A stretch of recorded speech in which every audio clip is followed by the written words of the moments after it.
Assalamualaikum warahmatullahi wabarakatuh. Salam sejahtera untuk semua. Halo sis dan bro, selamat datang di podcast IMF bareng saya Munawar Fuad. Sejenak ada sebuah pertanyaan, apakah seorang koruptor akan tetap masuk surga? Kita tahu bahwa bersama para pejuang reformasi rakyat berusaha keras untuk memberantas korupsi, kolusi, dan nepotisme selama lebih dari 25 tahun. Sayangnya korupsi masih terus berlangsung meskipun Presiden Joko Widodo sangat berkomitmen dalam memberantas korupsi. Namun korupsi masih terjadi di semua tingkat pemerintahan, baik dari pejabat eksekutif, legislatif maupun yudikatif. Yang lucu, ada seorang jenderal pernah bilang dalam satu diskusi, korupsi hanya bisa dihapus saat semua orang ada di sorga. Dalam perspektif agama, korupsi adalah segala sesuatu yang gelap, tidak umum, tidak sah, menyeleweng, dan mementingkan kepentingan pribadi atau kelompok saja. Ada yang pesimis dan menyebut bahwa korupsi semakin berani dilakukan dengan terang-terangan. Kata korupsi berasal dari bahasa Latin corruptio, yang artinya menyuap atau merusak. Korupsi adalah tindakan melanggar hukum untuk kepentingan pribadi, keluarga, atau kelompok. Dalam Undang-Undang Nomor 31 Tahun 1999, Junto Undang-Undang Nomor 20 Tahun 2001 tentang pemberantasan tindak pidana korupsi menyebut bahwa korupsi adalah tindakan melawan hukum dengan maksud memperkaya diri sendiri, orang lain, atau korupsi yang berakibat merugikan negara atau perekonomian negara. Di dalam masyarakat, seringkali kita mendengar istilah serupa dengan korupsi seperti sogok, pungutan liar, uang kopi, salam tempel, dan lain sebagainya. Singkatnya, korupsi adalah pengkhianatan terhadap bangsa dan negara, bahkan dikecam oleh semua agama. Rasulullah sendiri melaknat orang yang menyuap, menerima suap, dan menjadi para korupsi. Kita harus sadar bahwa korupsi merusak kepercayaan rakyat, dan itu lebih kejam dari terorisme. Seperti kisah Mobutu di negara Zaire hingga wafatnya tahun 1997. Mobutu disebut oleh berbagai media sebagai pemimpin atau orang besar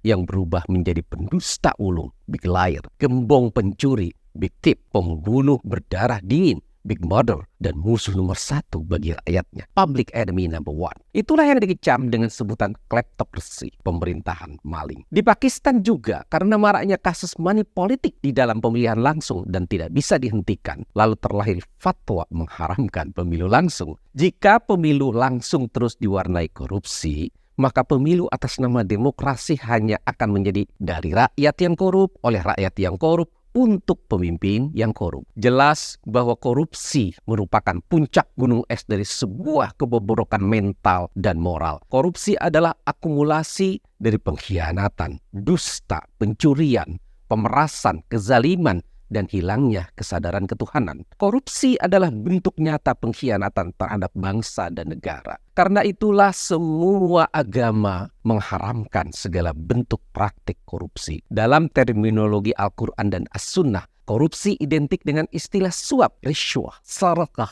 pencurian, al-ghash, penipuan, pengkhianatan, khianah, kebatilan, al-batil, kezaliman, az-zulmu, dan juga dosa besar, itsmun kabir. Imam Yusuf Qaradawi, guru besar hukum Islam, menyatakan bahwa korupsi merupakan pengkhianatan terhadap agama. Minal sa'imin. Di dalam Al-Quran surah Al-Baqarah dinyatakan, dan janganlah sebagian kamu memakan harta sebagian lainnya di antara kamu dengan jalan yang batil. Dan janganlah membawa urusan harta itu pada hakim, supaya kamu dapat memakan sebagian dari harta benda orang lain dengan jalan berbuat dosa, padahal kamu mengetahuinya. A'udzubillahi minasyaitonirrajim. Bismillahirrahmanirrahim. Wala ta'kulu amwalakum bainakum bil batil wa tudlu biha ilal hukam litakulu fariqam min amwalin nasi bil ismi wa antum ta'lamun. Rasulullah juga melaknat orang yang menyuap, yang menerima suap dan menjadi perantara. Sis dan bro, dalam sebuah kisah menarik, ada seorang sahabat Nabi tewas mati syahid dalam sebuah pertempuran. Semua memuji dan mendoakan, yakin sekali sahabat tersebut dijamin masuk surga. Gugur sebagai syuhada dalam perang melawan kezaliman dan kekafiran. Rasul malah menyanggah, tidak, karena selembar sorban yang telah dicurinya dari harta rampasan perang akan membakar tubuhnya di neraka. Bayangkan, kasus pencurian selembar sorban yang bisa terpasang di pundak atau ikat kepala yang harganya tak seberapa bisa membakar tubuh dengan siksa neraka. Ketika korupsi dilakukan oleh pejabat tinggi pemerintahan, Allah memberikan kabar buruk bagi hancurnya kepercayaan dan kejatuhan sebuah bangsa dan negara. Dalam sebuah hadits qudsi, Nabi SAW pernah berkhutbah dan menyampaikan, sesungguhnya telah membinasakan umat sebelum kalian. Di antara orang-orang terpandang yang mencuri, mereka biarkan tidak kena hukuman. Namun ketika orang-orang lemah yang mencuri, mereka mewajibkan dikenakan hukuman.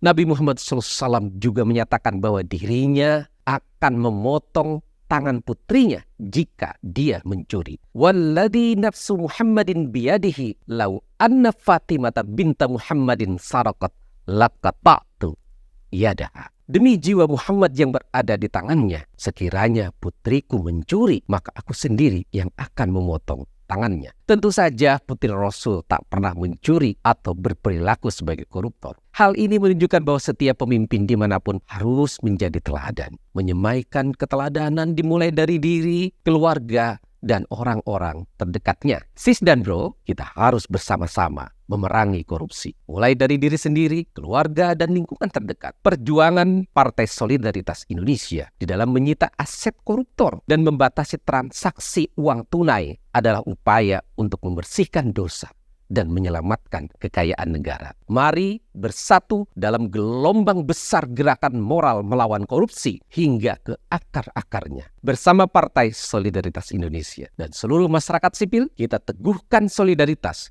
untuk masa depan yang lebih baik. Salam solidaritas. Assalamualaikum warahmatullahi wabarakatuh. PSI Partaiku.